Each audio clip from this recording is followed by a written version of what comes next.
Welcome to episode 2 of a 10-part series happening on my channel in October, where I'm trying to see where I can get the best recommendations from, specifically horror books. In episode 1, I tested out some booktube recommendations, and in episode 2, we are looking for some Instagram recommendations, specifically Bookstagram. Make sure you check out episode 1 so you can see how many points booktube got and how many Instagram needs to get to beat it. Just a reminder that I can only read one book from an author I have read and liked before. I have to read a new to me author, and the third book can be another new to me author or an author I have read and disliked. Each book can get up to 50 points total, and at the end we will see where all the places I get recommendations from will be ranked. So for now, we're going to see if Instagram can beat booktube. Let's pick the first book. Bowser and I are here to pick a book to read from Instagram, right? Yeah. I found this really cool post that was like, pick a vibe and that will be like your book recommendation, and I was drawn to two, these like creepy like face ones. So I wanted to make sure that I had read and enjoyed something from this post to make it feel a little more personalized, but also the idea of this kind of recommendation is very fun. And I have already read Monstrilio, so I will be reading Diavola. Yes, I think that's how the audiobook said it. This is by an author I've previously given 2 stars. I read Loot and I did not like it. I thought that it was really boring. It didn't have any sort of like creepy elements to it. Like, it just felt like definitely not what I was expecting in like a not great way. So this one, Bowser. So this one I have been putting off because I've heard it's slow and I don't know. But I need 2 seconds with my hand. I have made it 100 pages in. I just got to the chapter titled Like on a Boat, and I'm really liking this actually. I think that the family dynamics in here, they're making me stressed. They're making me so stressed. I just feel like every interaction they have has something that I'm like, oh my god, I would lose my mind if I had to deal with these people all the time. And they are relatable things. And I think some of them are things that I or people I know have experienced. But to see all of them happening in this like 1 week. So we're following this family that is going on a vacation to Italy. They have rented a house, and Anna is the only one that can speak Italian. So they are kind of taking advantage of her, trying to make her do things. She is an artist. She works for like an ad agency. Everyone's adults, and the one sister has kids. So it's her and her twin brother Benny, and then his boyfriend, and then her older sister Nicole, and she has her husband and 2 kids, and then their parents. Just the family dynamics alone are just making me so stressed. Like, I can't deal with it. But then also they are in this house, and there are some slightly weird things that are going on, and I just really love books where you know something is wrong. Nobody can put their finger on it, and little things are happening, and it's just like creepy, and everybody that encounters them is also weird, like either towards them or about the house that they're staying in. And I'm just like on edge. Why are people acting like this? Why are people reacting like this? What is going on? And then this cover is just incredible. So I'm so glad that I'm liking this a lot more than Loot. Like, it's already going to get a higher rating than that unless this goes in like a complete dumpster fire train wreck situation. I don't know why that was so aggressive, but I'm really liking it. I'm excited to continue reading. I'm just so pleasantly surprised. I have made it 200 pages into Diavola. And I'm having an incredible time with this, even though I have been loving it from the beginning. And by loving it, I mean stressed and hating the family and irritated. I have just been so scared that it's going to start losing it for me because I didn't like her previous book. But there's just like something about it that I am just kind of obsessed with. and it's very subtle. Nothing that is happening is like overtly in your face. Well, I mean, there are some things, but like throughout this whole book, it is very more quiet horror. A lot of the horror is the way that this family treats each other. There have been so many conversations where I'm like, I don't think I could function if people spoke to me like this, especially the amount of times that people are saying things to our main character, and just oh my gosh, it's very stressful. It makes me angry. And then the stuff that has continued to happen, and then the explanation for things, so good. I really like the way that everything has been incorporated, like all of the little things that we learned in the first third that came into effect in the second part. Well, they're not parts, but in the second part that I read, I just think that it set it up really well, and I'm just so into it. Things have changed a little bit where I am now, and I'm scared that it's gonna lose me in the end, but like I really hope not, because I'm loving this, and if it continues to be this way, this could be 5 stars. What a comeback. And by comeback, I mean me liking this book and not her last one. I finished Diavola. Wait, I loved this book. This is absolutely 5 stars. I am so shocked because like Loot was not it. It was boring. It didn't have any of like interesting dynamics between different people like this one did. The plot was boring. There's nothing intriguing, and this one just had everything that I wanted. There's just something about a family that is this awful that makes me like so stressed in the best way. I feel like we all have our own like issues with things within our family, maybe like not specifically your immediate family, but somebody in your family. I know I do. And this just like makes me feel a little bit better about some of my situations, not all of them, because like there's some interesting people that have made some choices that I am like, are you okay? Anyway, too deep about some people in my family. I really enjoyed the way that this wrapped up. It was unhinged. Like, what? What was she thinking? What are you thinking, girl? I don't understand. I really liked watching the way that the ghost situation impacted our main character. It felt very unique and fun without being like too silly.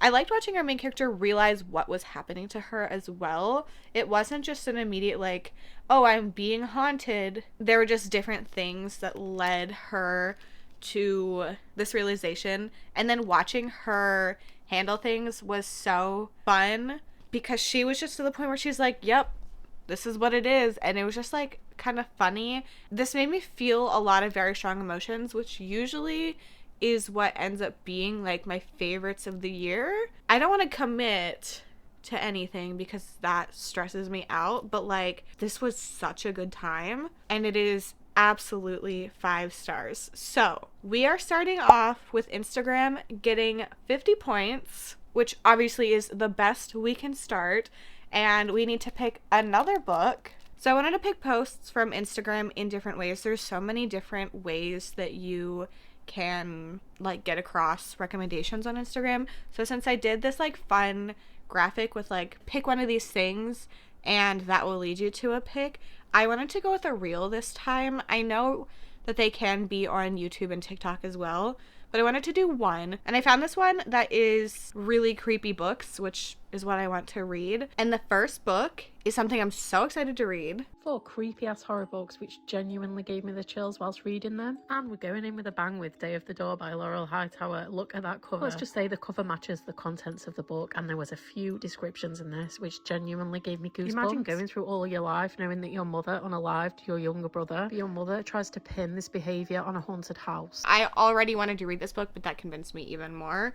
So Diavola was an author I've read from and disliked. Laurel Hightower is an author I have read and loved. So pretty high chances of another book for Instagram going very well. This one is just over 200 pages, and it's actually some more like haunted house kind of stuff and more dysfunctional families, but it seems like it's in a completely different way. So very excited for this. I will check in once I've started.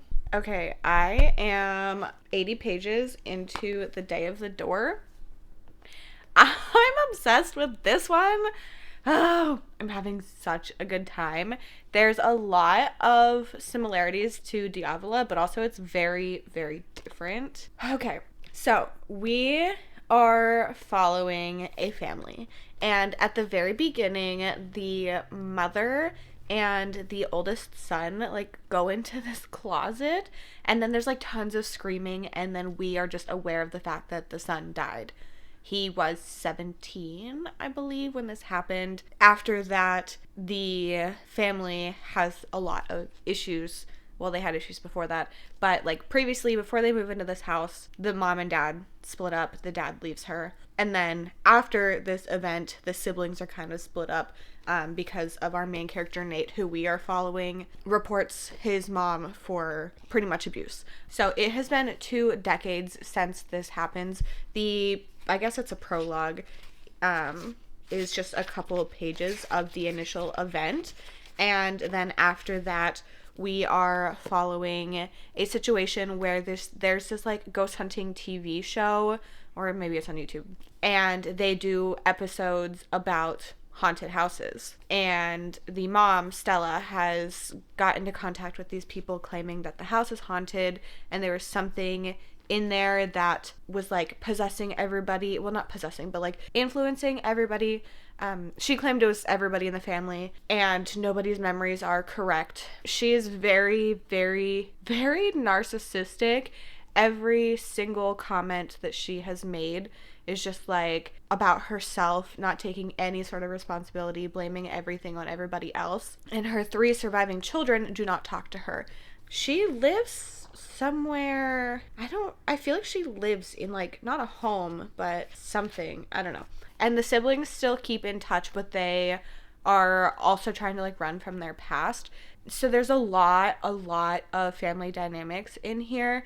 The whole family doesn't suck, it's just the mom. But then there's also some weird things going on. So we are watching Nate with these like sleep paralysis night terrors that he's having, and they're very creepy. And they are now filming the episode, so they're in the house. Nobody has been there since like years. It's been a very long time, and they are just getting some like weird feelings, and there's a little bit of odd stuff going on, but they're kind of chalking it up to just being like heavily influenced by their feelings from the past. I'm really enjoying this. There's been some creepy scenes, and I'm like, this has been described. I love this cover. And where I am right now, we are just getting to like the very beginning of the like supernatural possible haunting stuff in here. I'm really liking the discussions on narcissists and trauma, and how both of those things go hand in hand, and trying to kind of like move on from your life after a traumatic death. So yeah, so far I'm loving it. Also, I'm really, really liking that in Crossroads by Laurel Hightower, we are following such a loving mom, and seeing that mom versus this one, they're just complete opposites. So like, I'm very impressed with how well she's able to handle like different sides of people in this way. I'm very much loving this, and I can't wait to read more. It's a pretty short one, so I'll be able to check in a little bit later. I'm hoping to finish this today. As usual, ignore this hole in my couch. Bowser did it when he was a puppy. I am now 150 pages into The Day of the Door, and I'm having a very good time with this still. I think that there's just like something about Laurel Hightower's writing that just sucks me in. So you know how when you get scared your hands get tingly? I don't know if everyone else experiences that, but I do. So I was reading, and they're like walking around the house, and things are creepy. They're like investigating stuff, and Bowser, my dog, like makes a little tiny noise, and I jump and my hands start to tingle. So like, very effective. Obviously she was not anticipating my dog kind of barking during that scene, but like, I was just already like, this is so good. And then he did that to me. Bowser's out to get me. Normally his little barks and stuff don't scare me at all. So I blame this book. I'm really liking it. The relationship that these people have with their mom and just with humans in general, because of everything that they went through as a child, is so interesting to be reading about. There's just something about trauma, you know? Oh gosh. I mean, Haley Piper did say that this is an intense shard of trauma poised to cut you. Stella is exhausting. She stresses me out, just like as a human that exists. Because there are people that are like her, where just everything is about them, like literally everything, even if it's absolutely not. And just like the way she interacts with people stresses me out. And then seeing the creepy things in this house, like I'm so curious how everything is going to come together, because we are led to believe two different things, and are they connected or are they not? I don't know. I'm very invested. I'm having a really good time with this. I'm excited to finish, because where I am right now, they are really getting into like the thick of things with this investigation. Like we might get a little seance soon. This is a very interesting kind of haunted house story, because there's no prior instances of haunted things happening at this house before this family moved in, and they didn't have any experiences before they moved in either, but they started happening before Sean, the brother, died. So like, what is going on? What is causing all this? I need to know. I have finished The Day of the Door. This book, I was getting a little emotional. I was like, don't cry, don't cry. I wasn't, well, my eyes were starting to like get a little misty during parts of it. This was both creepy and emotional and frustrating, and I had such a good time with it. I'm going to give it 5 stars. This is my third from Laurel Hightower, and it is my favorite. They've just gotten better as I've read more. I would really recommend this one. I think that the emotional aspect of it combined with the creepiness, I think it portrayed the issues that this family was having very well, like in a way that is both real life and manifesting in this horrific situation. It just felt very unique as well, because I don't think that any of the traumas that this family went through was covered by supernatural elements, which I feel like can be the case in stories like this. This definitely is a more on the emotional and slow side for a haunted house book. It's not like in your face things are jumping out at you, but there is still that investigative stuff in it with like seances and like finding out the history of the house and different things like that. I think that the characters were interesting and made sense to me, especially with things that they had gone through, and I hate Stella. I hate her. So this made me feel lots of emotions, like lots of different things, which I really enjoyed. I think it was done so well. I am going to continue reading from Laurel Hightower. It was announced that she's doing a Book in the Killer VHS series that Shortwave Books does, that Candy Cane Kills and Candy Cane Kills Again is part of. So I'm super, super excited about that, and I'm really, really glad that I read this. I think the cover goes with this book really well as well. I think it was a great time. I would just recommend going in expecting it to like feel a little slower, but there's always things happening. So glad I read this. So another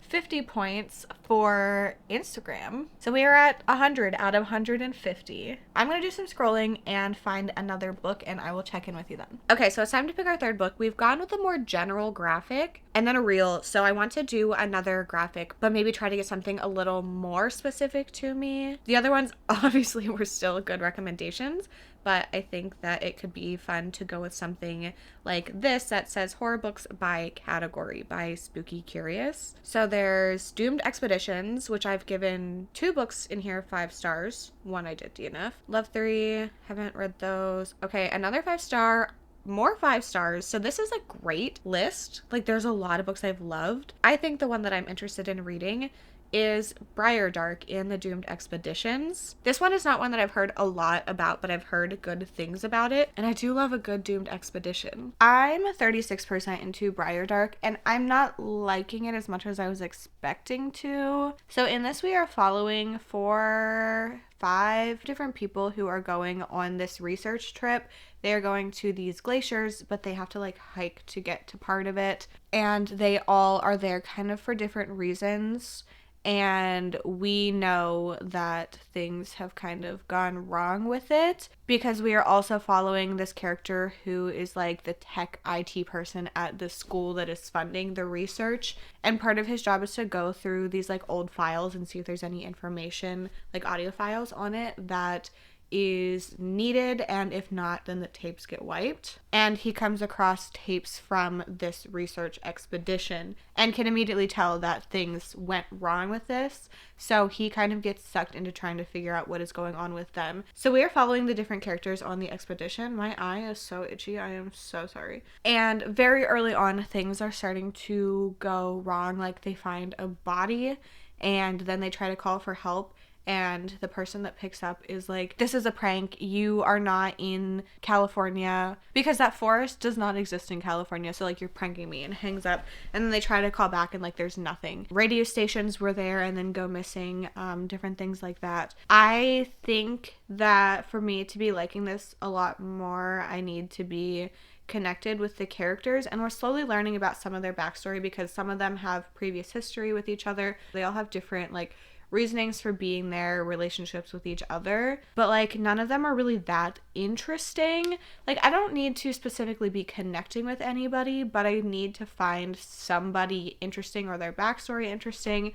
And we have just started to get one backstory that's like a little bit interesting, but not enough to be carrying the story. I do think we're going to start to get into some weirder territory. Something just happened that was unexplained, and I wasn't really expecting that twist to this.